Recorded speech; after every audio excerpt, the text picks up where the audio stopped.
you had talked after the game that needed to figure some things out over these 9 days. What has practice sort of looked like? What's sort of been the solution that you guys have been looking toward to make some jumps, especially on the defensive side? Well, a lot of work on the defensive side of the ball. A lot of film work when we got back on Thursday. Took time to really peel that apart and sit and talk the guys through everything with it. And then a lot of, we've had to bounce around final schedules here too. So a lot of time on that end. And quite frankly, just we got to play harder. You can solve a lot of and cover a lot of warts if you play harder. And that's something I didn't think we did. When I watched it in person and going through the film, it was obvious. I felt that we needed to just play with more bite to us, and good teams will make you look foolish if you don't. And the secret, I don't want to take anything from Nebraska, but we got way out of character, right, from who we need to be and how hard we need to play. Because when we play hard, we're a pretty good team. When we don't, and I think you see that anywhere in the country. If you're not where you need to be, you're gonna. Teams are just too good. It's obviously not a message, physicality thing. It's not the physicality. I don't think it was the physicality, and it's all about playing harder. And when you don't play hard, it looks like you're not physical. And when you play hard, your physicality comes out. You're just engaged more, and so we just have to play. The biggest thing is playing harder will cure a lot of the ills. How do you ensure that message gets across? Yeah, how you practice. I mean, you continue. They've come back and practiced pretty well, and then you got to make sure you take the steps forward. How, for whatever reason, we didn't bring it like we need to bring it, and like we had before. It better be an anomaly.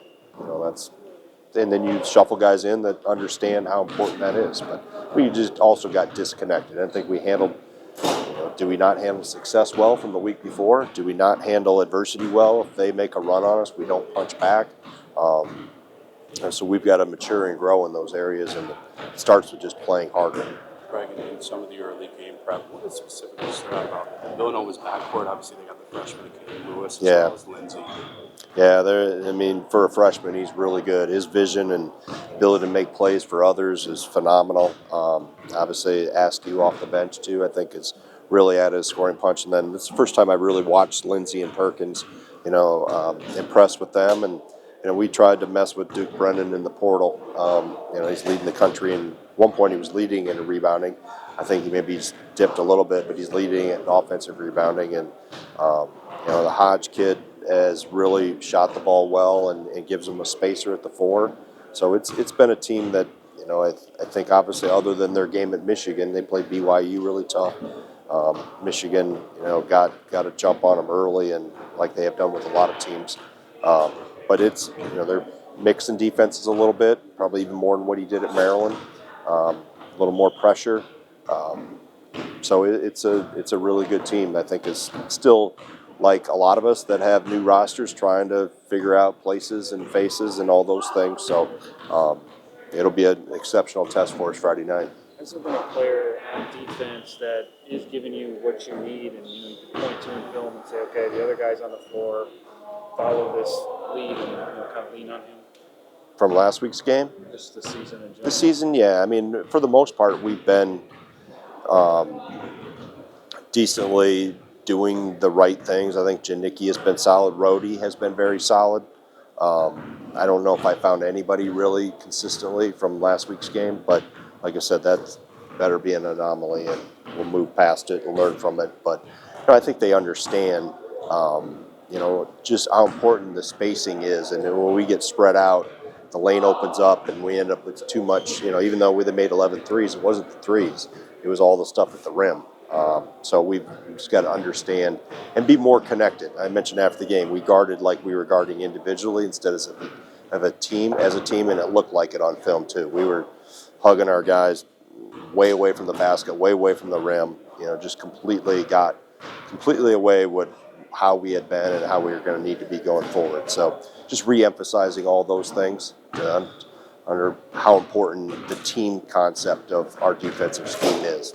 It would be good to be back in Milwaukee again playing at Fiserv. Yeah, that'll be fun. I think I've been told we won't have an NBA three-point line on the court, which is good. that has been distracting to about everybody that's played across the country with that extra line. You end up taking deeper shots than you normally or should be taking. So they are bringing in a different court. So hopefully that's we can't use that excuse as if we miss shots that we shoot behind the wrong line. But yeah, it'll be great with the fans over there, and obviously a really good team coming in. So right before the holidays, a marquee non-conference game on a prime time on a Friday night is a good thing. Do you feel like this is a big test for your team just because of what happened at Nebraska to kind of, it's important to bounce back against Villanova? Yeah, I think it's always, no matter who you're playing, the next game is the most important thing, and we have to, we'll be better, we'll get better because we have to, and that's and regardless of outcome on Friday, we'll have to get better as we go through the rest of the non-conference and then back into the Big Ten play. But I think this game specifically, obviously with all the things that come with it, playing in Milwaukee, playing on, in prime time, it helps prepare us for jumping back into the Big Ten in January. You got a lot of young guys. You talk about defense. You got a lot of young bigs you're trying to acclimate. Just can you speak to some of the challenges there, and what part of the defense maybe is typically tougher for young guys to really kind of grab a hold of? The consistency when you start really going up and down. Like if we can lock it into the half court, and that's the challenge. Everybody's defense is best when you can get it set. But when you play in transition a lot, which we do both ways, part of what led into our defensive shortcomings were quick shots offensively. Of the 32 threes we took, 15 of them were bad shots, and that's the highest as we've evaluated every game all year. That's the highest percentage we've had all year. We got very impatient, and we were good the first 5 minutes, but then for whatever reason, the last 35, we thought we had a better idea of how to attack the offensive end, and that affects your defense. When you're quick shooting and taking bad threes, now you're caught in transition, and then we get scattered. And I think for bigs, understanding how important protecting the paint is, and plugging the paint, and to be able to be in position to handle ball screens. And Nebraska's a unique unit in terms of how they play offensively, specifically with Mast at the 5 and him picking and popping and playing through him through the middle of the floor. They really intentionally spread you out, and you can't take the bait. You can't get spread out like we did. And obviously nobody's been able to figure out Nebraska yet. They're still rolling. So just in concept in general, the whole theory is make sure we're back, make sure offense is really good. We want stuff at the rim. I told the team not less threes, better threes. And if we take better ones, the results will be better. It'll help set our defense, get to the free throw line more by playing through the paint more, and then get back and get our defense set. So we're not playing in scramble mode as much as we were that night. There's obviously a bunch of new players on this group. How much of this boils down to just them not being used to communicating with each other? There's a piece of that. I mean, I think you look at Nebraska's roster, for example. I think 7 of their top 8 are returners. So there's something to be said for continuity. I don't want to just we have to get better faster. We have to make up lost time for guys not being together. For years, and that's the new world we're in. It's rare you're going to have a roster that has, more than 50% of your rotation returning. So, that's an advantage that I think early in the year is really helping them. And you see some of the teams that are kind of up and down. It's most likely due to trying to blend a lot of new pieces together and figure out roles and figure out how within whatever system they're running, how do you become consistent? That's the biggest thing. We have to become more consistent on both ends of the floor. But I think new pieces is a piece of it. It's not the whole answer, but it's a part of it. As far as you talk about the offense, when you have games like we had against Nebraska, and just in general, how much conversation do you have with your point guard, your primary ball handlers, decision makers, guys like Blackwell and Boyd, and they were the first 2 guys in my office Thursday. So they met with me before we met with the whole team. So just to understand, looking at the analytics behind it, looking at breaking down the science behind shooting percentages and them individually, and then how can their individual play improve to help the team, and how, because they're obviously 2 leaders. They've come from different ways. John's been here and grown through the system. Nick's obviously new, but the younger guys and the less experienced guys follow their example. So if we're taking shots that are out of character, if we're not guarding like we should be, they're setting examples. So just understanding, I think, looking at the analytics, really showing them the numbers, that we can't be taking bad twos. We can't be taking a lot of off the dribble threes. We can't be taking quick threes, because here's all the negative things that, along with missing the shot, there's a lot of negative that comes with it. So getting them to understand that and really see, now that we've got a little more sample size, a little more data in the system, you can really start to see trends. And for both of them, Nick's finish rate at the rim has been really good. I think he's shooting close to 65% at the rim.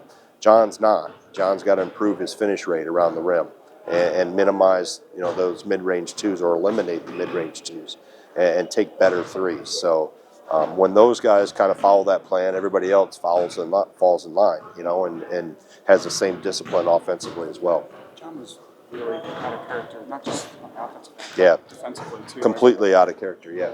Yeah. I guess, how does he respond to that? How disappointed Well, was he it's- at that meeting? Yeah, I mean, he knew. Before anybody knows, the players know, right? A player knows if he didn't play well on both ends. And as I told him, it's not because you were 1 for 11. It's because you weren't engaged in impacting the game in ways that you have primarily your whole career. So you come off an exceptional week where you're Big Ten Player of the Week. You got to continue to have that same DNA in your game that you had as a freshman, and then what got you on the floor as a freshman. And yeah, you add the scoring and those, how your game has grown to it. But don't forget those things that made you, who you were as a freshman, and keep those things. Because when he's really good, he's making all those other plays too. It's not just scoring 30 a game. It's all the other ways he impacts our team. And those meetings you guys you have with Boyd and Blackwell, those are pretty much every game type things, or was it this? No, that was me saying, hey, you need to be in my office. We need to chat about some of that stuff. So yeah, they come up, periodically they pop in. But those two I wanted because of, we had to understand and talk about some things of how we need to be better. That was, like I said, that's Nebraska's good. I'm not sure they're 30 points better than us. So I was more disappointed in us than anything else. And you always look to your leaders, like, hey, you got to tell me what did we do differently, wrong? What do we got to change? And when I met with them, I had data. It wasn't just my opinion, right? Or it was my observations. The film doesn't lie. And then we have the data. And it wasn't just that night. You look at a season-wide Last question for Coach. Any other box of data, so to speak, and look at trends and how, when you're good, what the trends are, and when you struggle, what the trends are. Yes. Sorry if Yeah. I missed this earlier. No problem. But what's been your approach of addressing the defense? I know you talked about that a lot in your presentation. Play harder. So Play harder is line item number one. So, but then correcting things and understanding how important positioning away from the ball is, those things. So it's it's something we got to get better at, and probably I'll never be satisfied with where we are. So I'm very impatient, and I'm not going to use Carter Booth's line. She's got that patented.